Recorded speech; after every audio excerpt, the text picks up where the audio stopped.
안녕하십니까. 한국성경통독원 원장 천명 문정태 목사입니다. 이 시간은 창세기 36장입니다. 창세기 36장의 주제는 에서 후손입니다. 에서의 후손들. 자, 주제 구절이 6절과 7절 별표 치시면 되겠습니다.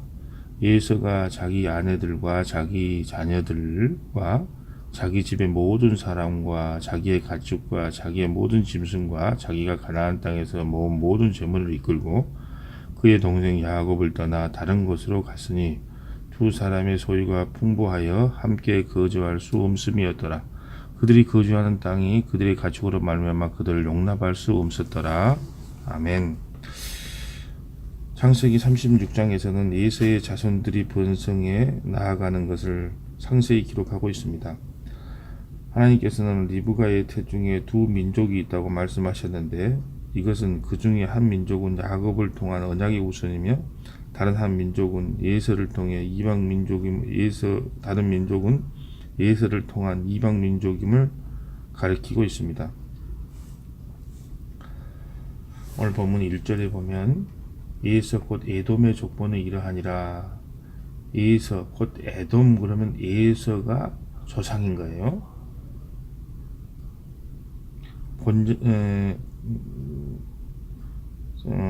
첫째 에서가 아내를 맞은 내용이 쭉 기록되어 있는데, 자 2절 봅니다. 에서가 가나안 여인족 헷 족속 헤론의 딸 아다와 히 족속 시므온의 딸인 아나의 딸 오홀리바마를 자기 아내로 맞이하고, 첫째 아내의 이름은 헷 족속 여인은 아다인데 그녀에게서 엘리바스를 낳습니다. 둘째 아내의 이름은 히위 족속 오홀리바마인데 이 여자를 통해 여우스와 얄람과 고라를 낳습니다. 셋째 아내의 이름은 이스마엘 족속의 여인인 바스바드인데 이 여인을 통해서 에서는 루엘을 낳습니다. 에서는 이처럼 세 아내를 통하여 5명의 아들을 낳았는데 이 아들들의 후손들 즉 에서의 손자들은 에돔 족속의 족장들이 되었습니다. 오늘 본문 6절과 7절 한번 볼까요? 에서가 자기 아내들과 자기 자녀들과 자기 집의 모든 사람과 자기의 가축과 자기의 모든 짐승과 자기가 가나안 땅에서 모은 모든 재물을 이끌고 그의 동생 야곱을 떠나 다른 곳으로 갔으니 두 사람의 소유가 풍부하여 함께 거주할 수 없음이라. 그들이 거주할 땅이 그들의 가축으로 말미암아 그들을 용납할 수 없었더라. 에서와 야곱은 서로 양떼와 가축 등의 소유가 많았기 때문에 함께 거할 수가 없었습니다.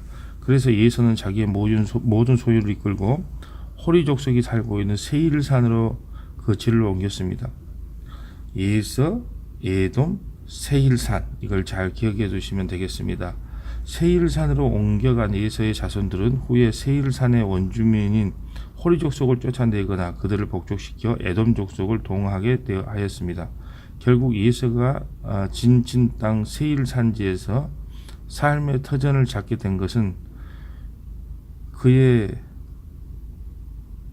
아버지 이삭의 예언이 이루어진 결과라고 할 수 있겠습니다. 20절부터 30절까지는 호리 족장들에 대해서 언급이 되어 있습니다. 20절에 보면 그 땅의 주민 호리 족속 세일의 자손은, 이 세일의 족장들이 계속하여 언급되어 있는 내용인데요. 에서와 그의 자손은 세일산으로 가기 전에 그곳에서 막강한 힘을 가진 호리 족속이 세일산으로 가기 전에 그곳에는 막강한 힘을 가진 호리 족속이 살고 있었습니다. 그러나 이 호리 족속은 에돔 족속이 온 후에는 점점 힘이 약해져서 급기야는 에돔인들에 의해 쫓겨나거나 혹은 에돔 족속에게 동화되어서 사라지고 말았습니다. 특히 에서와 그의 자손은 이 호리 족속과 더불어 결혼관계를 맺음으로써 두 종속은 서로 동화되어 갔습니다. 즉 에서는 호리 족속인 오홀리바마를 아내로 맞이했으며 에서의 아들 엘리바스는 딥나라는 호리 여인을 첩으로 맞이했습니다. 결국 에돔 장소의 계보 가운데 호리 족속의 족장이 언급된 것이 이 두 족속이 서로 동화되어 밀접한 관계를 유지하고 있기 때문입니다. 자, 31절 볼까요? 이스라엘의 자손을 다스리는 왕이 있기 전에 에돔 땅을 다스리던 왕들은 이러하니라.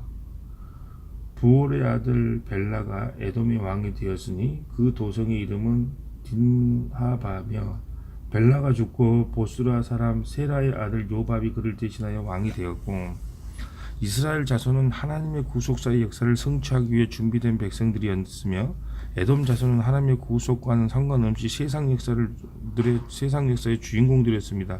그러나 에서의 족속은 이 세상에서 야곱의 후손보다 먼저 세상의 좋은 조건을 갖추고 풍요를 누렸지만 결국 하나님의 구속사적 축복에서는 제외됩니다.